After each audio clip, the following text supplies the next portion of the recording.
friends, you may have noticed that you've had some updates to your Command account in the past couple days, and I am here to show you some hot tips with those new features. I'm Amy Stack. I am the Regional Tech Trainer for Arizona and the Mid-American region, and Charles and I are going to make a nice little series of pro tips on some of these amazing new features for you. So the first thing I want to point out is at the top right of your account, if you were an individual agent, it used to just say your name up here, and now you'll see that it says business at the end of it. So for me, it said Amy Stack. Now it says Amy Stack Business. And if there's something you would like to update there, you can reach out to your leadership team and they can change that name for you. But this is just internal in Command. That's not going to publish anywhere else. Now, what are some of these awesome changes? One of the things you can now do is invite a guest user to your account so that they can have access without having to go through two-step verification. And you can control their permission levels for what you want them to be able to do and have access to. So you can have somebody come in here that has a their own login all to themselves. And if you decide, one day you don't need that extra support, you can remove them as well. And you don't have to redo all of your login information. So to do that, you're going to click your name at the top right, and we'll hit settings. And then at the top left, we're going to choose General Settings, and you'll have a new button that says Team Management. Now, for reporting purposes, you're still an individual agent. It's just called Team because your TC might be on your team or whoever it is you're adding in as a guest user.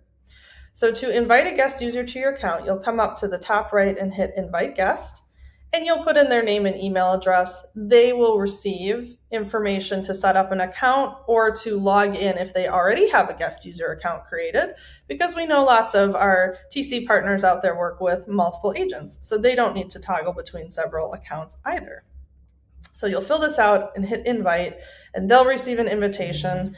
Once they have it, you will see them listed here on your team. You'll need to make sure that they have a role of an admin so that they don't change your rankings. We don't want you to be listed as a team or a group if you're an individual agent. But once they're in here, you can go all the way to the right and hit these three dots. And you can always remove them if you no longer want them to have access. But there's also a Manage Permissions button. So we can click on that, and you can see what access they have to which applet in Command. You can choose this drop down here and assign them the same level of access for everything, or you can click one specific applet and change it one at a time. So once you have that set up for how you want them to have access, you can hit save. You'll notice as you click on these different applets, it will tell you exactly what these different levels give them access to. So if you only want them to create an opportunity, view and edit assigned opportunities, view and edit commissions, and view email updates and settings, you would leave them on standard.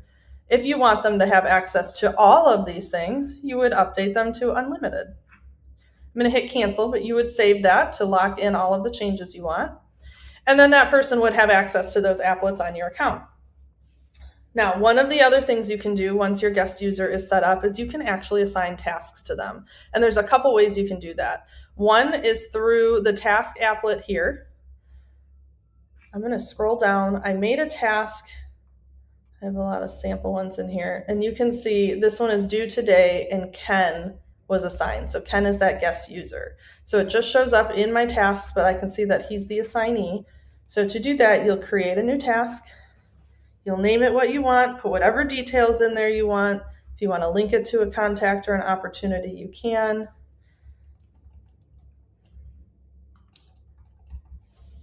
If you want to put a hyperlink in there, you can. Assign your priority level, your due date, does it repeat or not? And then the last option is who is this task assigned to? So if it's not actually something for me to do and I want my guest user to do it, I can click that drop down and select him and hit create. Then when I scroll down, I think I made that due for today. Yep, so you can see here's test 2, medium priority, and it's due today. So he would have access to that and he could check it off and mark it as done as well. The other place you can do that is inside SmartPlans. So I've clicked on my SmartPlan applet. And you can see I have a test plan started here. I'm just going to hit edit there. And one of the options in SmartPlans is create task. So I'm going to drag that over to create a task.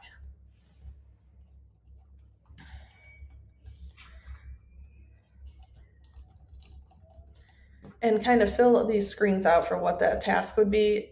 Again, it's very similar on what I can update in here.